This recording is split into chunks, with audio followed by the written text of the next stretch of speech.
And that's the majestic south face of Manaslu, the glacier, and glacial melts plunging down into this lake here, Birendra Tal, named after a former king of Nepal.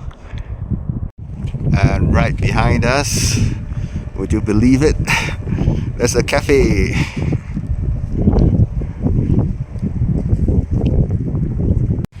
Right, we're at lakeside now, and look at this forest of cans.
Of November 2024 is day 9 of my Manaslu trek. I'm also counting down 4 days to the climax of the whole trip, and that's the crossing of the 5,000 meter pass, the Larkya, which will bring me from the Manaslu region into the Annapura region. I'm still here at Samagaon today, and originally I planned for a day trip which should have ended very late in the afternoon. Instead, I'm back here at 10 a.m. Now, originally I planned for 2 destinations for this day trip. One is Birendra Tal, and the other one is Manaslu Base Camp. In the end, I only went to Birendra Tal. Now, Birendra Tal is a glacial lake which is named after a former king of Nepal who was gunned down by his son. Those of you who have been following me on social media should have seen the pictures from the scene of the crime that I shared back then. Compared to the violence of the royal massacre, Birendra Tal, the lake, is calm and beautiful. We could have or should have pushed on to Manaslu Base Camp from there, but I sense since yesterday that the morale of the team is not very high. You see, I like to ask questions, I like to explore, I like to add extras into my trips, and some of these extras are not part of the standard Manaslu trek. So if the team doesn't feel up to it, I thought it would be better not to push. Anyway, tomorrow we'll be leaving Samagaon, and the next destination should be Samdo at about 3,800 meters. My guide decided to change plans to push on to the next settlement, which is called Larkya Bazaar. So, since it's not very far from Samdo, I guess the elevation there should be about 3,008 as well. And over at Larkya Bazaar, it's believed that there is still power. There's still, it's not off the grid, and also there could be mobile signal as well. So, and that might, unfortunately, that might be the last stop from which I can send you these updates. It won't be until I cross the pass that I'll be able to update you in such a timely manner. Anyway, it's getting very cloudy now, so I guess it's probably not too bad an idea to stay in your room and kill some time. I'll talk to you once you reach Larkya Bazaar.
Started off from Samagaon at 8 and time now is 10:20.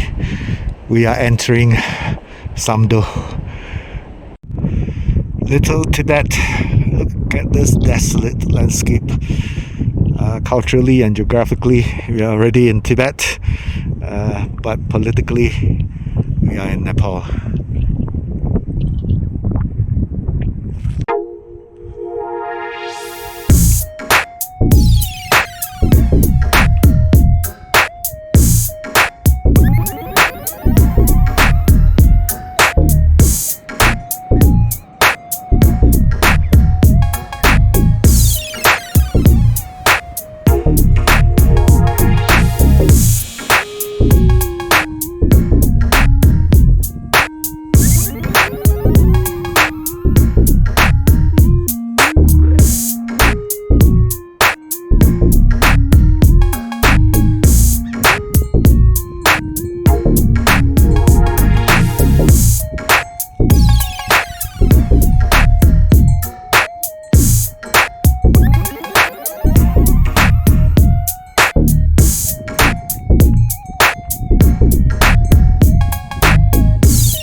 Right, we're not staying at Samdo, we're staying at Larkya Bazaar, and I don't know whether you can see it or not. Just that tiny settlement down there.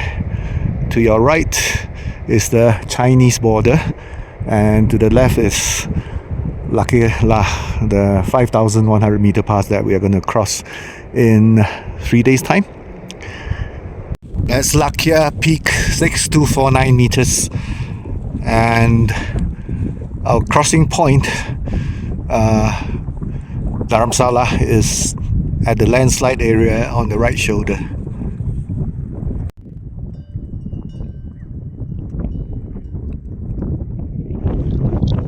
This is Ha Giang, the sole source of fuel up here.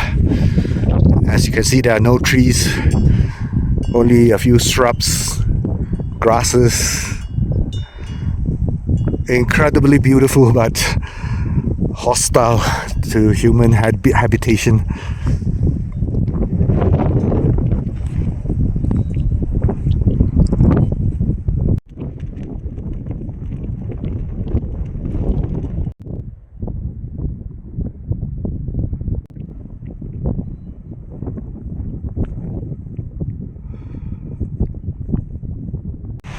That's Larkya Peak, and this is Larkya Bazaar. And as you can see, there are power lines, which means that this little settlement here is on the grid. I don't have to use my solar charger. Okay, we'll be staying here for 2 nights. Tomorrow I'll be doing a little exploration. We'll keep it as a surprise.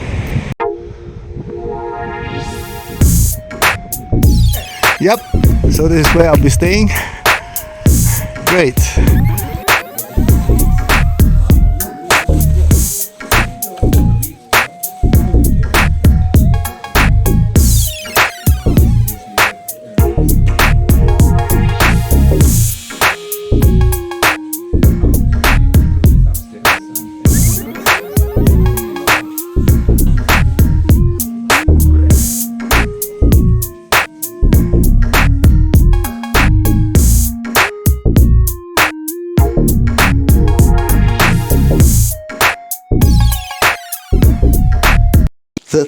November 2024 is day 10 of my Manaslu trek. I've arrived here at Larkya Bazaar, which sits at an altitude of 3,900 meters above sea level. I plan to spend 2 nights here. I left Samagaon at 8 a.m. this morning, and the trek here has been quite pleasant. Just a couple of challenges, like crossing of fast-flowing streams punctuated by rocks and boulders. Apart from that, the trail was mostly flat and not too challenging. I made an ascent of about 500 meters to arrive at this desolate landscape, totally treeless, and you see some shrubs, grasses, and some grazing animals. A lot of rocks lying around here and there. Were it not for the fact that this place is actually inhabited, you might think that it's uninhabitable.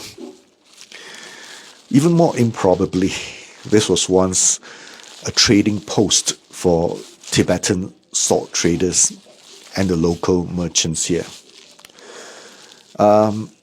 Geographically and culturally, we are more or less already in Tibet. Politically, of course, we are still in Nepal. For tomorrow's acclimatization day, I plan to do some exploration of this ancient trade route. And hopefully I can go as far as to encounter a stone marker that says 中国. Wish me luck.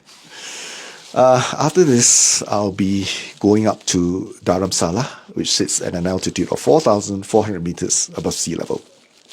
That will be our launching point for the crossing of the Lakya. I'm not sure why that place is called Dharamsala. Maybe it's also a place for exiles like the Dharamsala in India. All right, that's all I have for you for now. Wish me luck for tomorrow's trek.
Good morning. We are walking to Tibet.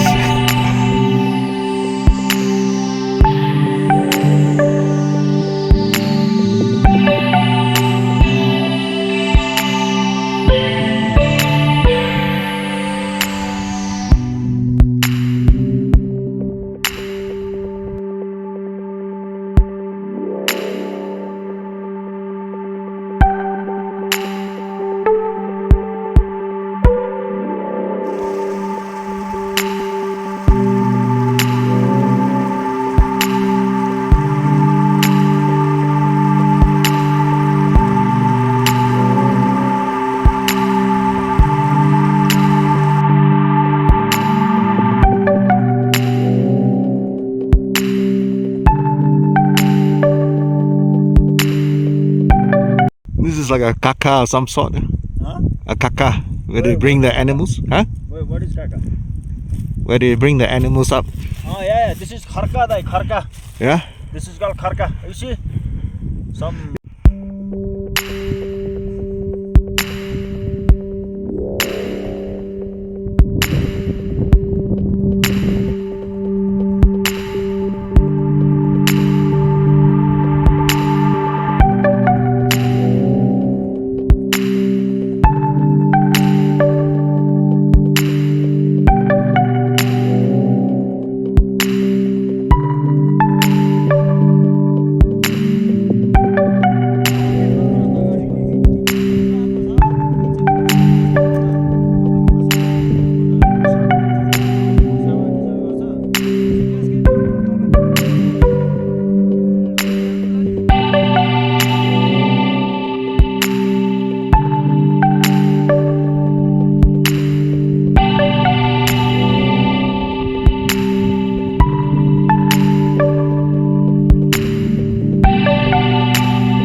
14th of November 2024 is day 11 of my Manaslu trek.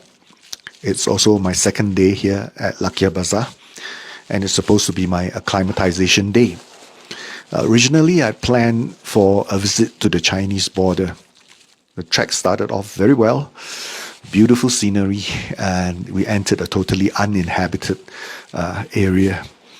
The landscape was so otherworldly and really took my breath away. Then we realized that the trek was actually a lot longer than we had expected. Didn't have enough water, didn't have enough food, didn't bring any lights. Now, if we had to go on with a 500-meter ascent to the Tibetan border, we might have to trek in the dark and return to Larkya Bazaar at 5 p.m. Also sensing that morale is low, not very encouraging, I decided to abort the mission. So here I am back at Larkya Bazaar. For tomorrow, we'll be heading off to Dharamsala, and probably I will not be able to post anything from there. That would be day 12, and day 13 at 4 a.m. we'll be crossing the Larkya La from Dharamsala. So after crossing the 5,100-meter pass, we'll be in the Annapura region, an ascent of 600 meters to the pass and a descent of about 1,500 meters to this place called Bimtang. So I guess I'll have to get back to you when I reach Bimtang. Wish me luck. Actually, there are two border crossings in the Manaslu area around Samdo and Larkya Bazaar. So to the right or to the east, there is one called Layung Banjang, and to the north, there's another one called Layung La. Let's take a look at the one to the east, and I measured the distance. It's about 6 kilometers, and it's nearer to Samdo than to Larkya Bazaar. The border crossing to the north, marked at the top of the image here, is about 8 kilometers from Larkya Bazaar, not considering the gradient, of course. And from the videos and the images that I shared, it is obvious that it was this border crossing that we were headed towards. So this is the spot where we turned back. You can see a river running across the left-hand side of the screen. Now, we were on the left-hand side of the river, and we had to cross it to get onto the trail, which you can see on the right-hand side of the river. Now, from where we were, the trail looked very steep, very menacing, and things that my guide said sort of discouraged me. So we decided to end our side trip for that day and turn back there and then. If we had continued, we could have reached the border in about 3 to 4 hours after crossing the river. And according to Google, this is where the spot is. That doesn't seem to be too accurate, because according to someone who has been there, the ground there was very flat. It looks something like this, and there was a fence and also a stone pillar that says Zhongguo.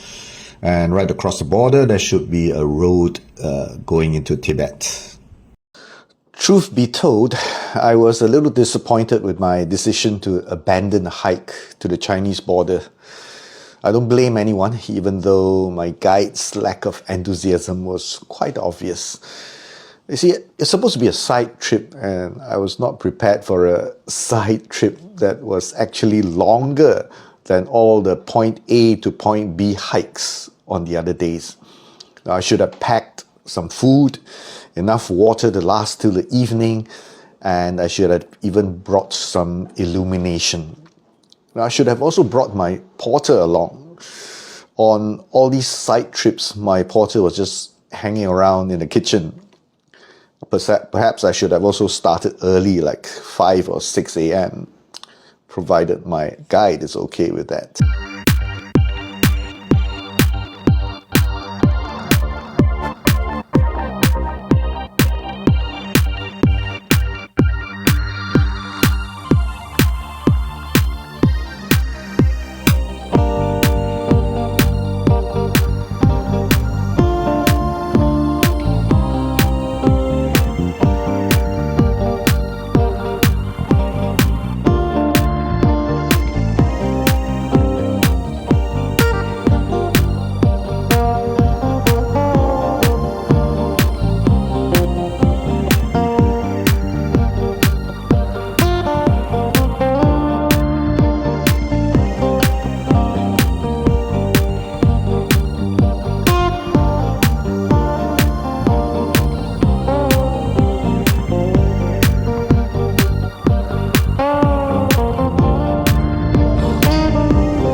15th of November 2024. This is day 12 of my Manaslu trek. I've arrived here at Dharamsala and accommodations here are really basic, so quite inconvenient. The toilet is located quite a distance from our sleeping quarters here, and I'm sharing this room with two other guys. Can't wait to get out of here, and we'll start getting out of here at 4 a.m. next morning. Going to clear the pass according to weather forecast. It's going to be clear skies, good weather, but minus 17 degrees. All right, let's see how I'm going to survive this. I can't wait to get out of here. I'll talk to you once I've cleared the pass, okay?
16th of November 2024 is day 13 of my Manaslu trek. It is also the climax of the whole trip, and that's the crossing of the Larkya. I started off at 4 a.m. this morning, and I finished off at Bimtang at 2 p.m. Pretty much exhausted. Now, earlier on, I mentioned that the accommodations, the facilities at Dharamsala are so bad that everyone was desperate to leave. At 3 a.m. this morning, the smoky, dimly lit dining hall was packed with trekkers, and there were only 2 guys in the kitchen struggling to fulfill everybody's orders. By 4 a.m., everybody was moving out. It was freezing cold, and thankfully, we had a full moon. Now, the moonlit mountains set against the backdrop of a night sky full of twinkling stars was simply beautiful. We trekked for 2 hours in darkness. When the sun came out, we realized that we were surrounded by snowfields and traffic jams. The trails were very narrow, and there were so many groups going up to Larkya that whenever somebody was slow, the whole group was held back. Even other groups were held back all along the same trail. It was funny because Manaslu is supposed to be a restricted area, and yet it's so crowded, almost like Mount Everest. Finally, we reached our destination, Larkya, and the whole place, as you can imagine, was crowded. There was a long queue to take photos at the signboard. Of course, we didn't stay too long. After that, we started descending, and it was a long, punishing descent. Very challenging.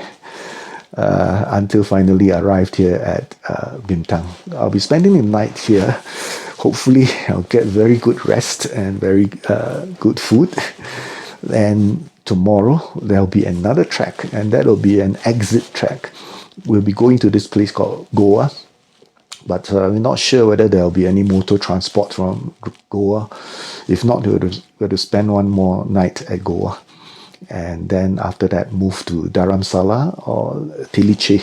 That's confirmed road transport. So that's all for the juicy part of this trek. I'll give you the details in a moment. I'm not sure whether you'll be interested in knowing some of the other things that I will do in Nepal. Let me know.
You've got a choice.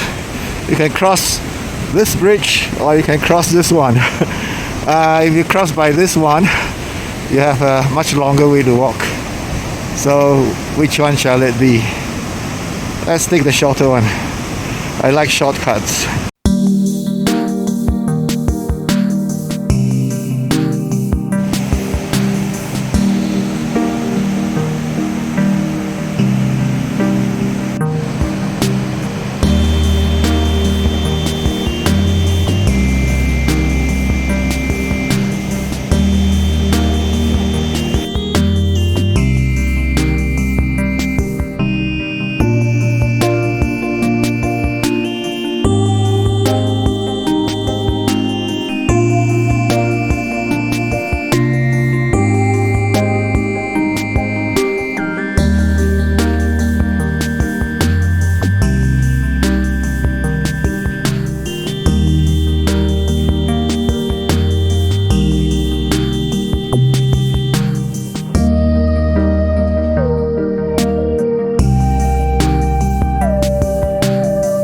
17th of November 2024. Our Manaslu trek is officially over, and this morning we made a very quick descent from Bimtang, which is situated at about 3,700 meters, still pretty cold, to Goa here, which is only about 2,000 meters and considerably warmer. Now, Bimtang is a beautiful place. I would recommend anybody who is in the Annapura region to pay a visit to Bimtang. It has a very nice field, a vast field with horses grazing, and then all these towering peaks in the background. Beautiful place, highly recommended if you are in the Annapura region. So we did a very quick descent this morning. Started at 7 a.m. and then we reached there at about 12 noon. Considerable descent, so it's much warmer here. And tomorrow we'll be heading off to this place called Tiliche. Tiliche is a settlement with a motorable road. Our guide has already booked the jeep, so from tomorrow we'll be exiting the trekking area. The guys are really in high spirits. I have given them a reward, nice beer, and once we reach Kurinta, our next stop, which is a riverside settlement, we'll have more celebrations to come. Now, this will be the second part of my adventure, and it's codenamed CLOB, C-L-O-B. I'll keep you guessing what CLOB stands for. I'll let you know tomorrow.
Last suspension bridge to bring us back to civilization. Look at all these blessings to keep this bridge safe. And our jeeps are there waiting for us.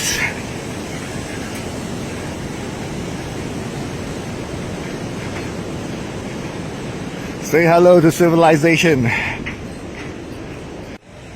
And that's our jeep going to Besisaha for lunch.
Special considerations for a Manaslu circuit trek.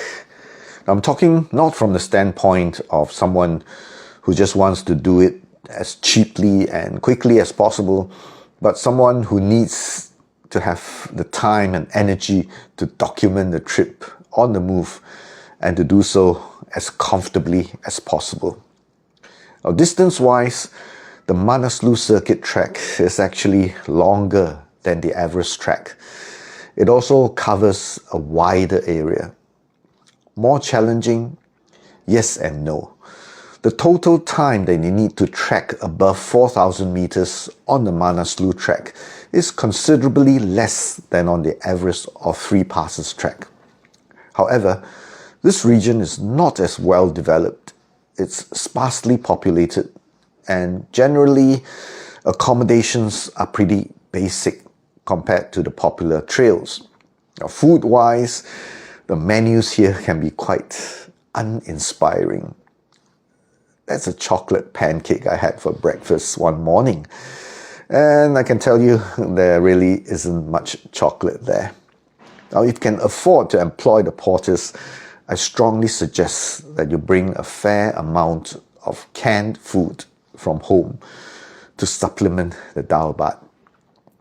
Now, it works wonders for your morale. Unfortunately, there isn't very much of it during this trek. There are too many grumpy trekkers around.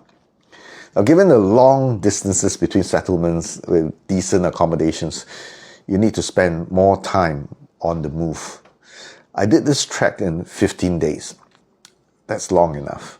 Even 12 days would be okay, provided we start from Namrung and have more stops and rest days to slowly appreciate the unmatched scenery above 2,000 meters. Now, most people don't tell you all this. It may not be useful for you, but it's good to know.